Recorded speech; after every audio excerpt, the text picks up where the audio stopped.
ساس کا یہ کہنا کہ آپ کی تربیت صحیح نہیں ہوئی، میرا خیال ہے یہ جملہ درست نہیں ہے، یہ نہیں کہنا چاہیے. اس کی دل آزاری بھی ہوگی اور یہ ڈائریکٹلی بلیم جاتا ہے ان کے والدین کے اوپر. ظاہر سی بات تربیت صحیح نہیں تو یہ تھوڑی بولیں گے بڑی اچھی تربیت ہو کر کے سکتا ہے کہ بھیجا ماں باپ نے بہت سمجھایا ہو، یہ سیکھ کر نہ آئی ہو. یہ کب لازم آتا ہے؟ کیا ضروری تھوڑی ہے کہ اس بچی کی زمین پر ماں باپ نے تربیت کی برسات نہ کی ہو، لیکن اب یہ بچی کی طبیعت میں ایبزارب کرنا ہی نہیں تھا تو نہیں ایبزارب بیچاری کر سکی، اس کو نہیں جذب کر سکی. تو یہ تو پریکٹیکل دنیا بھر میں چیزیں ہیں. اب ہزاروں کو سمجھاتے نہیں سمجھ پاتے بھائی. تو اولاد میں بھی ایسا ہوتا ہے، اولاد کی بے عملی یا اولاد کی مطلب کہ اس طرح بے توجہی یہ ماں باپ ہی کا قصور ضروری نہیں ہے. والدین کو چاہیے کہ اپنی بچیوں کی شادی سے پہلے ایسی تربیت کر دیں کہ اسے سسرال میں جا کر شرمندگی نہ ہو. اب رہی بات ساس صاحبہ کی کہ اگر ساس صاحبہ کو لگتا ہے کہ بہو میں یہ نہیں ہے تو اس کو طعنہ اور طنز و تنقید کر کے اس کی اصلاح کرنے کے بجائے اس کی اس طرح تربیت اس سمجھ لے کہ یہ مجھے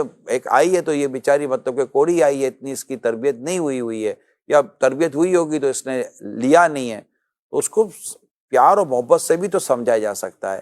پھر الگ سے بیٹے کو بھی کہا جا سکتا ہے کہ بیٹا یہ نہیں کہنا کہ میں نے کہا ہے. تھوڑی سی بہو کی جو نا اس طرح آپ ڈانٹ کر نہیں، آہستہ آہستہ اس کو ایڈجسٹ کرے اپنے گھر کے ماحول میں. تو یہ آپس میں انڈرسٹینڈنگ کر کے ایک نئی آنے والی لڑکی کو آپ کے گھر کے ماحول میں ڈھالا جا سکتا ہے. ہو سکتا ہے اس کا گھر کا ماحول جس گھر سے ہی آئی ہے وہاں ایسا ماحول ہی نہ ہو جہاں لائٹیں بند کی جاتی ہیں، یا ماحول ہی نہ ہو جس طرح پکایا جاتا ہے، ہو سکتا ہے ایسا ہو.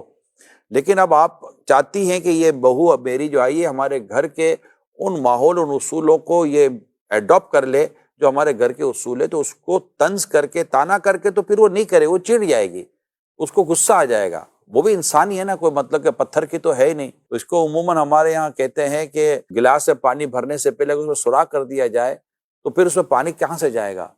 تو جب آپ کسی کو اس طرح ڈانٹیں گے، جھاڑیں گے، اس کی بے عزتی کریں گے، اب اس کے بعد آپ بولو کہ یہ میری نصیحت نہیں مانتی یا میری بات نہیں سمجھتے، تو سوراخ تو پہلے ہی آپ نے کر دیا تھا. تو یہ کرنی پڑے گی تربیت. ایک بار پھر میری ان تمام تر اسلامی بہنوں کو جن کی ابھی شادیاں نہیں ہوئی ہیں ان سے میں ایک بار پھر درخواست کرتا ہوں کہ میری بچیوں گھر گھرستی کا طریقہ سیکھ لو.